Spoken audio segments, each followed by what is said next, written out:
This is a presentation concerning what life is all about.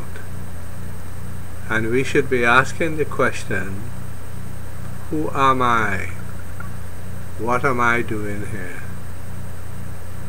Where was I before I came here? Who am I? And what is my purpose for being here? And where do I go after I die? Now, the interval between where I was before I came here and where I will be going when I die is filled with what we so call life. And in life, we acquire pearls of all kinds, and these pearls can take the form of situations in life which are events, circumstances, experiences, and conditions in our lives. They could be in the form of physical, mental, and spiritual. And then we also acquire the pearls of relationships. And these relationships could be our relationship to God, our relationship to our parents, our mothers and fathers, relationships to our brothers and sisters, relationships to our aunts, in-laws, friends, family, and also enemies. So, we have acquired in life relationships. Also, we acquire things in life, like house, land, money, property, jewelry, fame and fortune, position, posture, and academic education. These are the things that we labor on from the time we have left where we came from to the time we go back to wherever we are going after we die. Has anyone considered that? I think that's important, that we should understand or make an effort to understand what life is all about. We did not only come here on earth to enjoy it and to acquire physical things. We come to learn. Life is a school, and we come to learn not only physical situations, physical relationships, and physical things. We came in this world to find out who we are and what life is all about, and to develop spirituality, not religion, but spirituality. Why things happen. Who am I?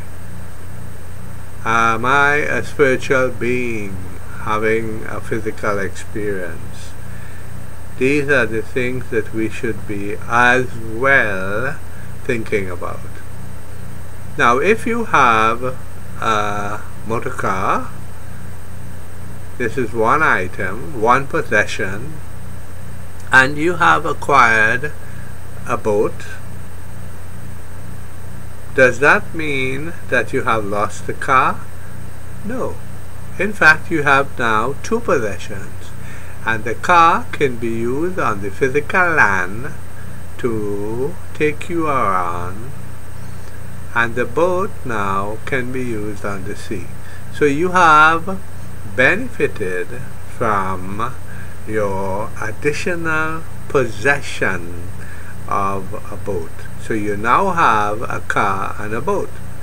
Now, if you could apply this so-called parable to life itself, and on earth you have acquired academics of the physical things in this world, and you also seek and find and acquire spiritual academics, you have two possessions: physical academics and what I would call spiritual academics.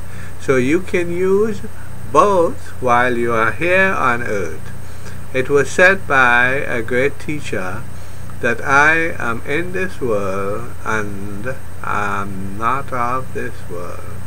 So this teacher was enjoying and living in the physical realm, and as well also having knowledge, experience, and life in the spiritual realm, the invisible realm. So he was living in the visible and the invisible realm. Now, Ralph Waldo Emerson, the great American psychologist, said, "Man thinks his fate, F-A-T-E, that is, what happens in life, is alien. Because," he said, "the copula is hidden." And this copula is really the link between man himself and the things that happen to him in life. And he is not able to comprehend why these things happen. But Ralph continued to say that your soul contains the events that shall befall it. And your events in your life are but the actualization and physicalization and manifestation of your thoughts. And whatever you ask yourself for, it shall be granted. And the event is but the print of the form, and it fits you like your skin, exactly like you had asked for it. Now, this information is unknown, or more precisely, people are not interested in it. They are more interested in the physical acumen and physical things. And if you ever went to a funeral, you will see that whoever is being buried or cremated never take anything with them. They come into this world with their hands empty, and they leave it with their arms and hands empty as well. So everything that we have acquired here on this physical earth remains with us.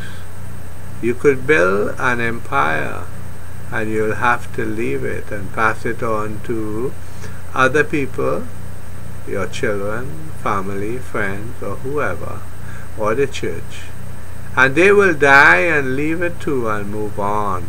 And their children and children and children will keep on moving on, dying, and leaving their physical possessions behind.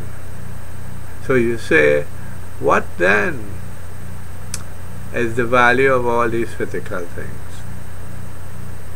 Well, it's valuable because you're living in a physical realm on earth, and you have a physical body, and you need a house to live, you need a job to occupy yourself while you're on the earth, and you need to go to school and to learn, and you need to make money to buy the things in life and to treasure and enjoy your life.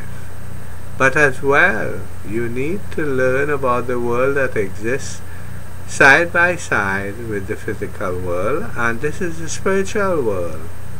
And if you learn as well about the spiritual world and how it operates and what relationship the spiritual world has to this physical world, I would think that you have gotten yourself two possessions, physical possessions, and now you have spiritual possession.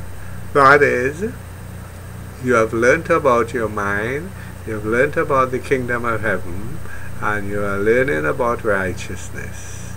And you are, to an extent, learning why things happen, who you are, where was I before I was born, where am I going to go when I die, and what can I take with me when I leave this physical body behind. So, these answers can all be acquired and learned by seeking the spiritual realm as well. What we are advocating is not that you should give up the physical, it's not that you should give up your physical life, it's not that you should give up all the pearls and trophies and fruits and possessions that you have acquired in this physical world, but you should add to it spiritual possessions. And in my next feature we will go into those spiritual possessions, because everybody is well acquainted with the physical possessions.